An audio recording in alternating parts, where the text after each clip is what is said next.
अस्सलाम वालेकुम गाइस, कैसे हैं आप सब लोग। उम्मीद करता हूँ आप सब लोग खैरियत से होंगे। My name is engineer Mohammad Waqas और आप देख रहे हैं मेरा यूट्यूब चैनल इन्फोटेक। मेरे इस चैनल के ऊपर मुख्तलिफ़ किस्म की टेक्नोलॉजीज़ के बारे में बात की जाती है। तो आज का जो हमारा टॉपिक है वो है सोलर इन्वर्टर के ऊपर। जब आप लोग मार्केट से कोई सोलर इन्वर्टर ख़रीदने जाते हैं तो आप लोगों ने किस किस चीज़ का ख्याल रखना है और किन किन चीज़ों को देखते हुए आप लोगों ने कोई सोलर इन्वर्टर ख़रीदना है। तो सबसे पहले गाइस बात करते हैं कि सोलर इन्वर्टर, जो मेरी पिछली वीडियो थी उसके अंदर मैंने बताया था कि हाइब्रिड, ऑफ ग्रिड और ऑन ग्रिड इन्वर्टर कौन-कौन से होते हैं, उनकी क्या-क्या खूबियाँ होती हैं और कहाँ-कहाँ पर लगाए जा सकते हैं। जो हम डोमेस्टिक लेवल पे इस्तेमाल करते हैं यानी घरों के अंदर इस्तेमाल करते हैं तो वो जो है वो हम लोग हाइब्रिड इन्वर्टर इस्तेमाल करते हैं, वही सबसे बेस्ट होते हैं। और उसके अलावा अगर हम कोई बड़ा सिस्टम लगाना चाह रहे हैं तो फिर हम लोग जो है वो ऑफ ग्रिड और ऑन ग्रिड सिस्टम की तरफ जाएंगे। अगर हम लोग उन्हें छोटा सिस्टम लगाना है 5 किलोवाट 8 किलोवाट, तो हम लोग क्या करेंगे गाइस, वो हम हाइब्रिड सोलर इन्वर्टर लेंगे। तो हाइब्रिड सोलर सोलर इन्वर्टर के अंदर भी मुख्तलिफ़ किस्म की टेक्नोलॉजीज़ होती हैं जो कि हमें फ़ायदा पहुंचाती हैं। इसके अलावा जो पुराने हमारे पास इन्वर्टर हुआ करते थे सोलर, उनके अंदर एक चीज़ जो एक सेटिंग है उसकी कमी होती है, और जो नए इन्वर्टर आ रहे हैं जो बेस्ट हाइब्रिड इन्वर्टर हैं उनके अंदर वो सेटिंग मौजूद होती है। तो आज हम उस सेटिंग के बारे में बात करेंगे। अगर हम बात करते हैं सोलर इन्वर्टर की सेटिंग की तो उसके अंदर मुख्तलिफ़ किस्म की सेटिंग होती हैं। जो सबसे अहम सेटिंग होती है वो है सोलर की सेटिंग, यानी हमने बैटरी की चार्जिंग सोलर से करनी है या फिर हमारी यूटिलिटी से करनी है यानी बिजली से करनी है, या इनको मिक्स करना है। और इसके अलावा जो हमारी आउटपुट है वो क्या, पहले सोलर को पीरियडिटी होनी चाहिए, फिर बैटरी को होनी चाहिए, फिर यूटिलिटी को होनी चाहिए, या सोलर और बैटरी मिक्स होनी चाहिए। जो सबसे अहम हमारे पास सेटिंग होती है वो है सबसे पहले सोलर इस्तेमाल हो। अगर सोलर बंद हो जाता है यानी सोलर की वाटेज कम बन रहे हैं तो वहाँ से हमारी बिजली इस्तेमाल हो, अगर बिजली है तो। अगर बिजली नहीं है तो तब बैटरी इस्तेमाल हो। ये सबसे बेस्ट सेटिंग होती है। तो आज हम लोग मुख्तलिफ़ किस्म के इन्वर्टर के मैनुअल देखेंगे, दो के, एक टेस्ला का है और एक जो है वो इनविरेक्स का है जो पुराने मॉडल होते थे। तो हम लोग इनकी सेटिंग देख के इनका फ़र्क भी बताएंगे और इसके फ़ायदे और नुकसान भी बताएंगे। तो गाइस चलते हैं, सबसे पहले एरोक्स 1.2 किलोवाट से लेके 3.2 किलोवाट तक का जो इन्वर्टर इनका सोलर का होता है उसका यूज़र मैनुअल हम लोग देखते हैं। ये है MPPT बेस्ड सोलर इन्वर्टर होते हैं, 1.2 का भी, 2.2 का भी और 3.2 किलोवाट का भी।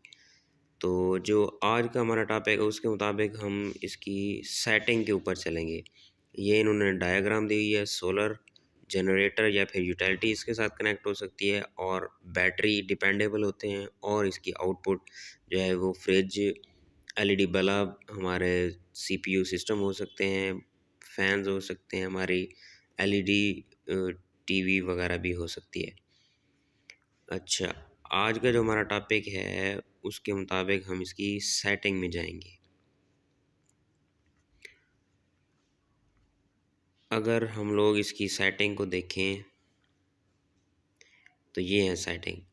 एक 00 होती है जो 01 सेटिंग है, इसके ऊपर हम लोग सेट करते हैं कि ये किस मूड के ऊपर चलेगा। जो इसका UT1 मूड होता है 01 मूड के अंदर, उसका मतलब होता है कि utility will provide power to the load at first priority. यानी अगर हम लोगों ने सोलर को कनेक्ट नहीं किया हुआ तो हम लोग ये मूड लगा देंगे तो बिजली सबसे पहले जो है वो हमारा लोड चलाएगी। अगर बिजली नहीं होगी तो हम लोगों ने अगर सोलर कनेक्ट किया हो तो सोलर से आएगी और बैटरी से मिक्स करके हमारा लोड चलेगा। इसके बाद जो दूसरी इसकी सेटिंग होती है वो SOL की सेटिंग है। SOL की सेटिंग का मतलब ये है कि solar energy provides power to the load as first priority. यानी सबसे पहले वो सोलर को देखेगा। जैसे ही सोलर हमारे पास कम होगी, यानी अगर सोलर पूरे वाटेज दे रही है तो ठीक है, अगर नहीं होगी तो ये क्या करेगा, if the solar energy is not sufficient to the power all connected load, battery energy will supply power the load at the same time. ये यानी सोलर को और बैटरी को मिक्स करेगा।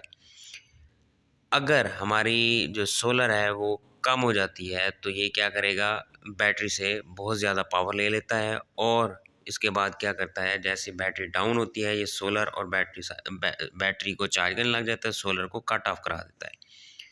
Utility provide power to the loads only when any one condition happen. Solar energy is not available, जब solar ना हो या फिर बैटरी वोल्टेज जो हम इसकी सेटिंग रखते हैं उससे कम हो जाए।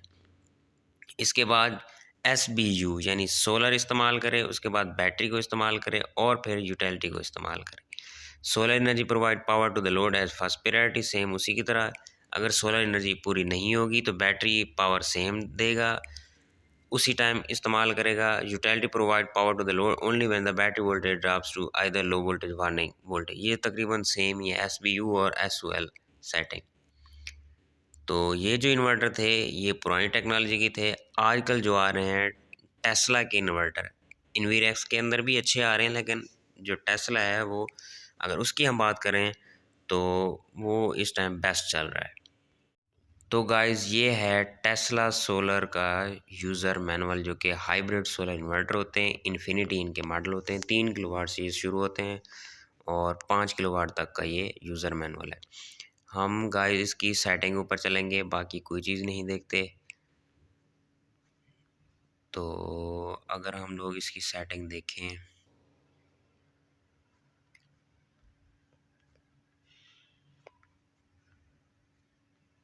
तो गाइस ये है इसकी सेटिंग। इसकी भी उसी तरह से सेटिंग है 00 एस्केप की, और जो 01 की सेटिंग है उसमें SUB है, यानी सोलर, यूटिलिटी और बैटरी। ये सबसे बेस्ट है गाइस, आप लोगों ने यही देखना है। जिसके अंदर ये वाली सेटिंग होगी तो वो प्योर हाइब्रिड इन्वर्टर होगा। अगर उसके अंदर ये वाली सेटिंग नहीं है तो वो आप लोगों को मसला करेगा, क्योंकि मैंने एक सोलर इन्वर्टर लगवाया हुआ है जो कि 2.2 किलोवाट इन्वीरेक्स का मॉडल है, लेकिन वो सही नहीं चल रहा क्योंकि उसके अंदर ये वाली सेटिंग नहीं है।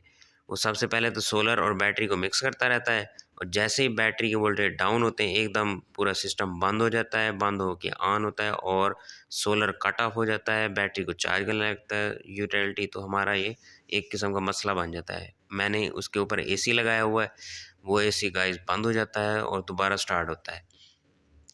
तो अगर हम लोग ये 01 सेटिंग देखें SUB, यानी solar energy provides power to the load as first priority. If solar energy is not sufficient, यानी सोलर एनर्जी पूरी नहीं हो रही तो पावर ऑल कनेक्टेड लोड जो है वो utility will provide supply power to the load at the same time, यानी बिजली और सोलर को ये मिक्स करता है। जब बिजली चली जाती है तो फिर क्या करता है, बैटरी को इन्वॉल्व करता है। बाकी गाइस सेटिंग इसकी उसी तरह से होती है SBU की, यानी सोलर और बैटरी को मिक्स करेगा, बैटरी डाउन हो जाएगी तो फिर यूटिलिटी से लेगा।